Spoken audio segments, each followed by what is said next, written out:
child in the school system. I only have one son. He's in the 11th grade. He's got 1 year left to graduate, almost done with the 11th grade, doing very well. My son's rare. He's very rare. I don't say that just because he's my son. There's not too many other kids that are like my son. Sometimes I wonder how I even hit the lotto and got to be a father of a kid like him that gives me no problems at all whatsoever and stays on top of all his stuff. I don't know if it's because he has Asperger's or it's just the Asperger's and his personality, but this kid is like totally on it, stays away from any troublemakers, any negative situations, completely focused on his schoolwork, and just gives me no problems at all. Never have to tell him do your homework, clean up after yourself, anything. So extremely blessed. But I do struggle and have problems with him in the school system. And the school system causes him problems as well that he comes home and complains about. School is just not what it used to be, man. Back when I was going to school, we didn't have laptops. He does everything off of a laptop, no textbooks.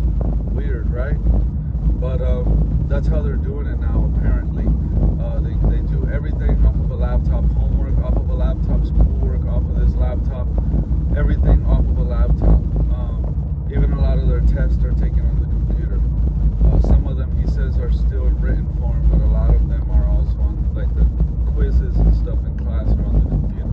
Only the major tests are in written form. But I would want to pull him out of school and put him in like virtual school, some sort of homeschooling. There is way too many like school lockdowns happening. We live in a nice area. We live in a really nice area. Can't complain about the area we live in. And even in the area we live in, there's still, 4 to 5 school lockdowns a year because some kid brought a weapon or made a threat or whatever have you. So you can imagine in other areas how much worse it gets. But even in the nice areas, it's not so nice anymore. Is what I'm getting at. Got the sun in my face over here. So, long story short, the safety factors. I would have already put him in homeschooling, and then on top of that, there's other factors. On a political level, they are way too involved politically in the school system. I think politics really don't have a place in the school system. There should be very little say-so, and a lot more say should be put in the hands of the staff and faculty members, the ones that are in the trenches every day with the students. And a lot of them, believe it or not, still have their heart and their intentions in the right place. They want to do good. They want to do better for the students. They wish there was, more freedom on their part to be able to provide a better opportunity for our children. And they're limited. They're afraid of losing their job, and their job security is always at risk. They're afraid because politics is pretty much trying to control them like puppets on a string. And it's really unfortunate, and they program this mindset, this way of thinking into them to try to get them to feed that mindset to the children. They're indoctrinating our children, to put it to you in a more simpler form. And the education system is really not modernized either, in the sense of, why aren't they teaching them any financial classes? Like basic stuff, like how to manage a bank account, like how to prevent a bad credit score rating, like what's the difference from basic things like mutual funds, annuities, long-term investing, short-term investing. Why not start teaching them these things? They didn't teach these things to me. I had to learn them in adulthood, making mistakes. Why not empower high school, most of them are going to come out. My son started a year late because of his birthday where it lands. And he's never failed, but he started in kindergarten a year late. So he'll be graduating next year when he turns 18. And a lot of these kids will graduate 17, some even 16. But the majority there's quite a bit that are graduating at 18, and they're going to graduate at 18. They're going to be given their credit score. They're going to be getting letters in the mail for credit card offers, and they're going to be completely ignorant to the value of a good credit score, how to maintain it, how to manage, their credit score and maintain it and continue to grow it. Credit is real important in this modern world that we're living in. You can say cash is king all you want, but if you don't have a decent credit score, you ain't buying a house. If you don't have a decent credit score, most places won't even hire you. I love State Farm Insurance. Shout out to State Farm Insurance. I'm driving with both hands on the wheel, by the way. I have a hands-free device. And yeah, State Farm, I recommended it to a couple friends, and they wouldn't get approved. State Farm wasn't approving them. And it was because of their credit scores. Most people can't even get decent car insurance because of their bad credit score. And it's just really unfortunate. Good credit is really important, and it's something that the school system should be educating them on. They should have also, why not have a course on personal development? There's a lot of books that I've had my son read that simply are not part of any public school library. He went into high school, like I said, he had Asperger's, so he's very bright, but he was struggling with the social aspect, making friends. I put books in his hands like, how to win friends and influence people by Dale Carnegie. I put the 7 Habits of Highly Effective People. I put a lot of personal development content in his hand, and I noticed from going to parent meetings and stuff at the school, I've volunteered at the school and done other things, that you'd never find those type of books in a public school library. Why? I don't know. That's a whole nother video. But yeah, you really can't find that kind of stuff in a public school library setting. So I try to make it a personal note to put books in his hand that he would never find in a public school library. So I focused on giving him at home the courses that I believe school system should be giving him, and it's not. I had him read a book called The Credit Smackdown. I had him, read Think and Grow Rich, Rich Dad, Poor Dad, Richest Man in Babylon, all these different books, The Magic of Thinking Big, As a Man Thinking. I'm trying to develop his mindset, his personal development, because I know school is trying to indoctrinate him and give him, math, social studies. Squirrel just ran out, sorry. Math, social studies, geometry, literature, reading, all those subjects, but they're not doing anything to develop him as a person, as a young adult. And I think this is definitely the parents' responsibility. I think that the school could do more about these things. Unfortunately, they're not, but they should be. So I wanted to pull my son out, especially this last year. We were having a lot of school lockdowns, a lot of things happening nationwide in the country with stuff like that. And I was through with it. I was ready to pull him out. And he says to me, Dad, I've been with the same little group of friends since the 6th grade, and they've come up together. They're in the 11th grade now, and it's a good little group of friends, and he wants to stay with them until he finishes high school. And I'm not mad at him for that. And if it wasn't because he wasn't so close, like he only has 1 year left, y'all. So this year's pretty much more than halfway through already, and he's got next year. So I'm just like biting the bullet and counting the days for him to finish this year, take a nice summer break, and then take another deep breath and let him finish his senior year and graduate. He wants to be able to say, I finished at the same high school with the same friends from middle school and so on. He lived in a different area for elementary, but he's been living over here since middle school up with me. stay with his little group of friends, and I don't blame him for that. So I'm gonna let him finish this year. But the video is, I'm very disgusted at the school system in many other ways. This video could get really, really long if I just broke it down and nitpicked all the little details. I'll share one more quick one. Recently, he's in musical theater, so after school, he'll get out at 2 o'clock, and then he has to stay for the musical theater rehearsals. And he's staying in musical theater from 2 to 6 sometimes. Some days it's 2 to 4, some days it's 2 to 6, and he's staying after school. He's been in school since 7. He had lunch. Like around 11ish, somewhere around there, 11:30. So by the time he gets out at 2:30, he's already hungry, and then he's there till 6. By the time I pick him up, it's time for dinner. So I bring him some Chick-fil-A, whatever, Tropical Smoothie Cafe. I bring him some Wawa, and I went to drop off Chick-fil-A, and since the 9th grade, he's been in musical theater. Since the 9th grade, I've been doing this, and long story short, I go to the office. I get properly vetted. They check my ID and everything. And mind you, I'm registered in Orange, here where we live in our county.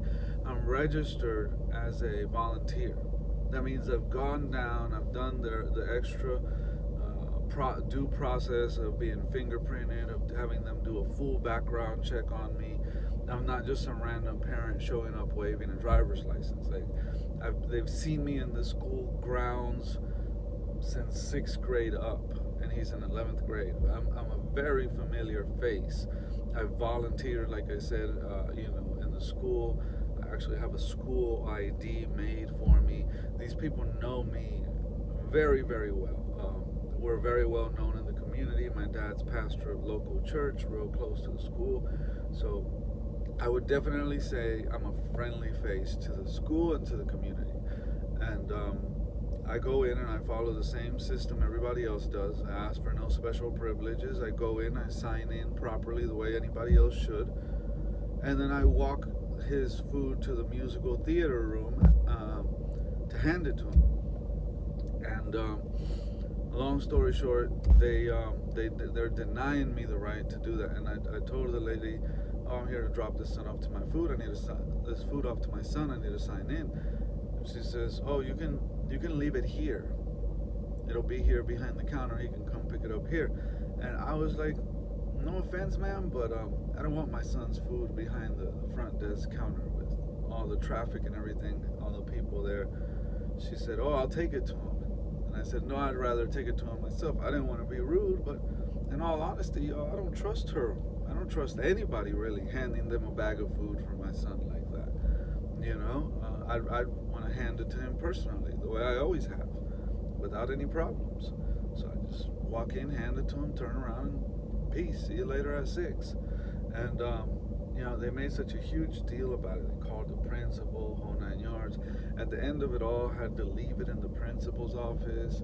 He had to come down to the principal's office to pick it up. Huge ordeal. And I was talking to the principal, and I was saying, I can understand with everything that's happening in the news and everything lately, y'all got to take extra measures. But know your audience. Know your audience. It's just I have a track record, so to say, with them. Is what I'm trying to say. And this track record speaks for itself. I've been a volunteer in your school system, principal, since the 6th grade. Here we are, 11th grade, one more year left, and now you're gonna start, taking away simple privileges like allowing me to walk and hand him lunch on school campus. It's just, I'm not asking to just barge in like I own the place. I'm being properly signed in, like I said, but I'm a step ahead of other parents in the sense that I've gone down, I've been fingerprinted, like I said, y'all have gone through an extra background process that most parents haven't put themselves through. And the principal and the staff knows that. They know that very well. So, I really don't see me, even though they're taking extra measures, and I'm glad they are for the safety of the students, being everything that's happened recently. They need to know their audience. They need to know who's friend and who's foe, and not just go into a panic of treating people that have been longtime friends of the school system with a proven track record as a foe, as a stranger, as a new face, as an untrustable face. It's just complete nonsense. Let's just leave it at that. Keep my language clean in this video. But I'm ranting, and I know I'm going on long, and there's a long video, and I didn't want to make it that long. But to come full circle on this, if I was to have another child again, I'm still young. I'm entertaining the idea of, who knows, maybe have a little girl or whatever. If I were to have another child again, would I put them in the school system? Hell to the nah. Hell nah. Ain't no way. Ain't no way. I would work 2 jobs, 3 jobs, whatever I had to. My wife would not work. She would stay at home with that child. That child would not go to daycare at all. Daycare, I talk to my son now, and he tells me that daycare to him felt like a little jail. Felt like a little mini jail to him. He hated it. He hated it. Back then I was young. I wasn't financially where I'm at now. And, we both had to work. Me and his mom. It's just, we barely made it. It was just, had no choice. So after school, he goes to daycare, and he's in daycare till 6 o'clock. And then daycare is teaching your son manners, your daughter manners. Daycare is pretty much raising your child for you, and then you pick them up and it's dinner time and check their homework, give them a shower, put them to bed. And who's really raising your child? The school system is, and after school programs or daycare or whatever, karate classes. It's all the same mumbo jumbo. So I would definitely not subject my next child to any of that after school daycare. Maybe a few after school programs, depending on what the program is. A lot of these after school karate programs, you're paying them what you're paying them every week, and they talk a good game about what they're teaching your child, while when you go to bring them to sign them up. But after you notice a couple months you've been paying these people, your child really ain't learning much. Those first color belts, they all get easily. They just kind of give them to them just because they've been there long enough. They pass them even though they really ain't earned them. Participation belts is what I call them. My stepson was going, and my son didn't want to. My stepson did, to the karate classes, and he went all the way up to an orange belt before we took him out. An orange with a black stripe. They go from the orange to the orange with the black stripe, and then they go into the brown belt and whatnot. He had the orange with the black stripe. Still couldn't defend himself if he had to, from a bully at school or whatever. So how the heck does the boy have an orange belt with a black stripe and doesn't even know how to throw a punch or a kick correctly? He can do the motions and the practices from the routines they do in class, but if he was put in a situation where he really had to kick, his mental control, his control over his emotions, it's not there yet, and he gets into a panic, adrenaline, whatever you want to call it, and everything he was taught goes out the window. And they're really not working one-on-one with your kid for the money they're charging them. They're teaching a quick class, they're passing them on, they're giving them the belt. So again, I don't want to dive too long into that, but these after-school programs, yeah, definitely not all they're cracked up to be. So she wouldn't.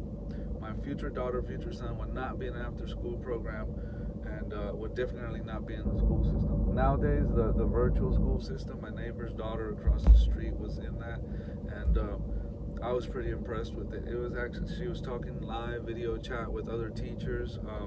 Then if you have a wife, a lot of single parents, I get it, but the virtual school makes it doable even for single parents. And then if you're not a single parent household, one of the two parents can easily stay at home and homeschool them through that process.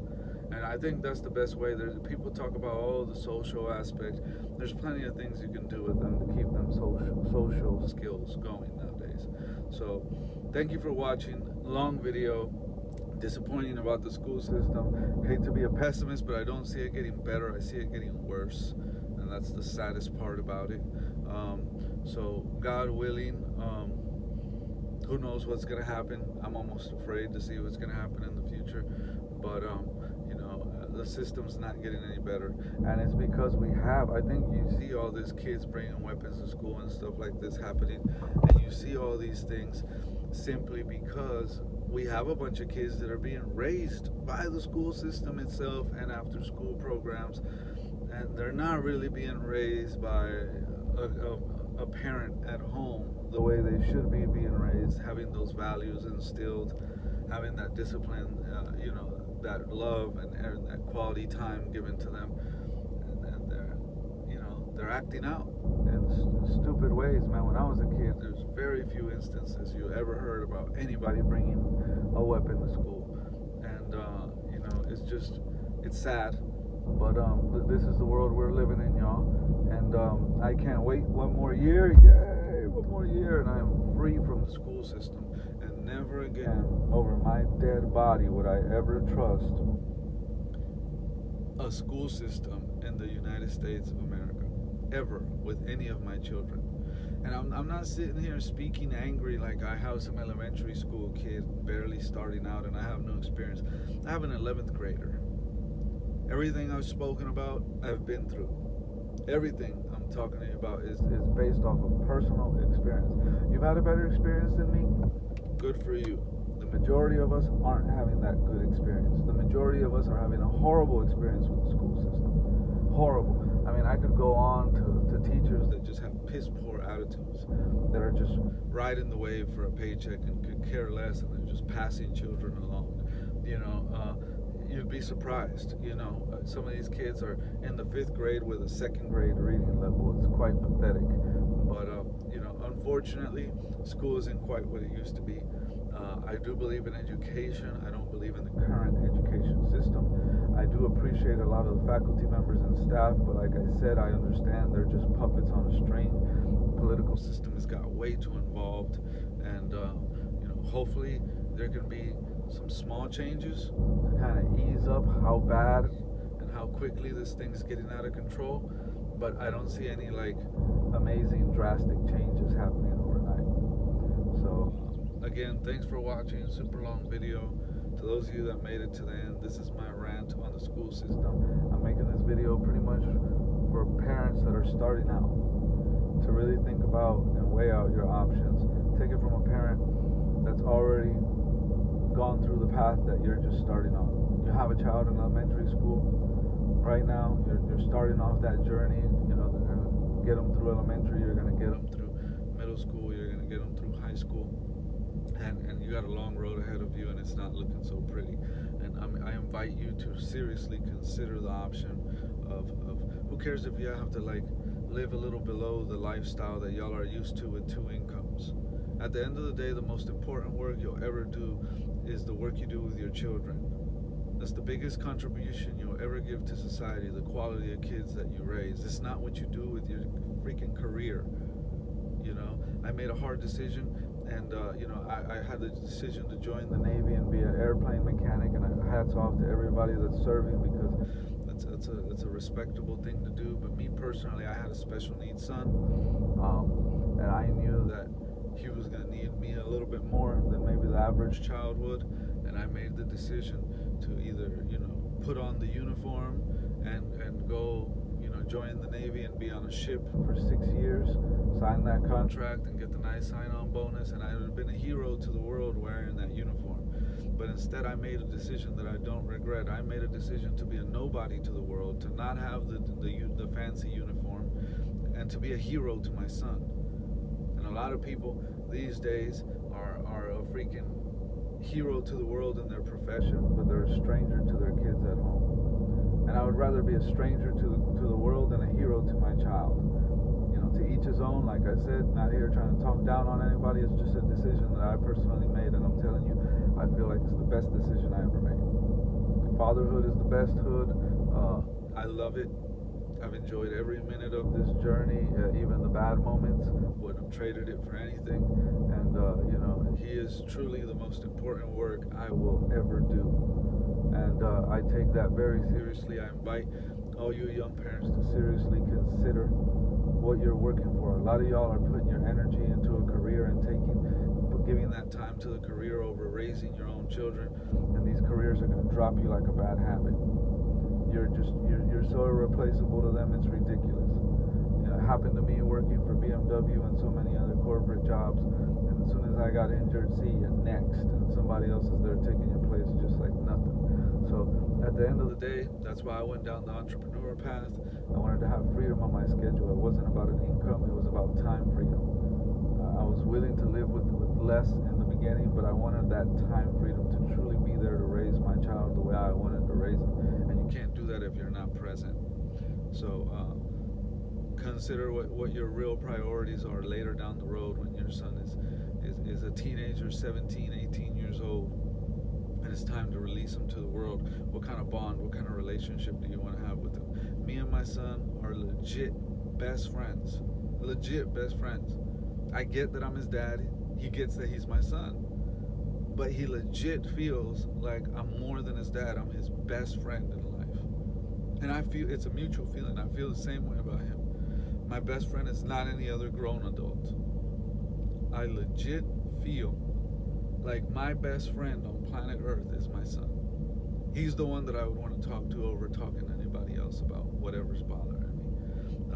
Your wife, the same thing. I get it, but I'm speaking about the children now. And you would, to me, that's the true definition of success.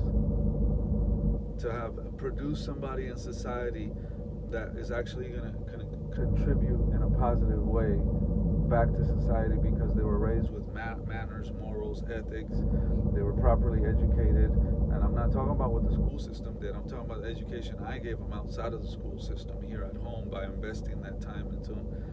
And then the relationship that you have with him. He'll, after 18, 21, 25, 30, and so on in life, that bond will always be there into my later years in life.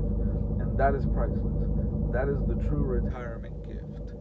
Your retirement gift is not what you put in your 401k. Don't get me wrong, I'm not a bum, I'm not a slacker. I'm doing what I need to do for my retirement. I'm insured bumper to bumper. If I die, my son pretty much hits the lottery. You understand what I'm saying? I have annuities, I have mutual funds, I have things in place that I'm growing and building for my retirement. I have residual income that I'm growing for my retirement. I'm okay financially. Nobody needs to feel sorry for me financially. But that's not really what excites me about retirement. What excites me about retirement is knowing the level and the quality of relationship that I'm going to have with my son and my future grandchildren, the bond that we have, the young man that I'm producing that's soon going to be bringing children into this world and teaching them a lot of the same principles that I taught him. And I could have never done that being gone. And again, hats off to everybody serving. Thank you for your service. Thank you for your sacrifice of being away from your family. Some of us have to take that calling. Some of us are in a better position to take that calling than others. And as me, I was not in a position to take that calling. I would have given up a lot more with my son. My son was in a situation when he was younger where he was a lot more needy for a father that was present. He was not your normal child that was figuring things out easily and quickly like a normal child does. And I understood that. And other children, they don't have those disabilities and they can easily, get by and understand what daddy's doing. And it's a different situation. So I'm not here to speak down on any of that. I'm speaking personally on my personal situation. I knew what my situation was with decisions I had to make in order to get the results I wanted to have later in life. Now I'm enjoying the benefits of that decision. I'm getting the results I wanted in life. And I'm making a video for other people that might be in a similar situation. And maybe you don't have to go to the extreme that I did with entrepreneurship. Maybe you can stay in a corporate setting or whatever, but have that balance to where, maybe you tell your wife the first 5 years, stay at home with them at least, and then maybe she works, but she works part-time or something. And then maybe she goes full-time to build a little bit of her career a couple years later, and then you step back and go part-time when they're a little more in their teen years. That's when I think the dads need to be more involved. In the early childhood years, I think it's more the mother that needs to be working part-time if she is going to work. And and staying at home, and then later on when they hit those teen years, I think it's the mother that really needs to be given her time to go into a full-time workplace and kind of step back and let the dads step down to a part-time income and be more present with them. Teenagers, when they get to those teen years, they need that fatherly figure a little more than the motherly figure. Women, nothing but respect for y'all, because I know how hard it is to be a man, a woman to these children, and also try to be a man. A lot of y'all, even in a marriage, even in a happy functioning marriage, there's just a certain level, a certain presence that a man in a household brings that a woman will never bring. And I respect a woman's place in the house, but I very much know what the man's place is also, and so do the kids. So this is a subject that's near and dear to me. I apologize for making the video so long. I could honestly talk about this for 3 hours with y'all. So to the ones that carved out the time to listen to this, God bless you and your household. May He always prosper you guys financially, open doors, new opportunities to make all these things doable and possible for you. I was a man that raised my son on bended knees. I wasn't perfect, don't get me wrong. I ain't holy. I go to church because I'm not holy. I don't go because I think I am. I go to church because I'm broken and I need it. And He's really gotten me through some hard times. And if He did it for me, He can do it for y'all. Bend knees for your family. That's the most important thing a man does for his household. Is not be too proud to bend knees and come to God and say, hey God, I get that I'm the leader of this household, but I need you. I need your guidance. I don't always know what I'm doing, and I'm trying to do the best I can. And God will work with you through the years. He's grown me up spiritually through the years and gotten me to a point where I have a spiritual maturity now that, the younger me had nowhere close to the decision-making power, to the staying power, to the maturity, to the level of control of my emotions, all those factors during hard times that I have now. So give it to God.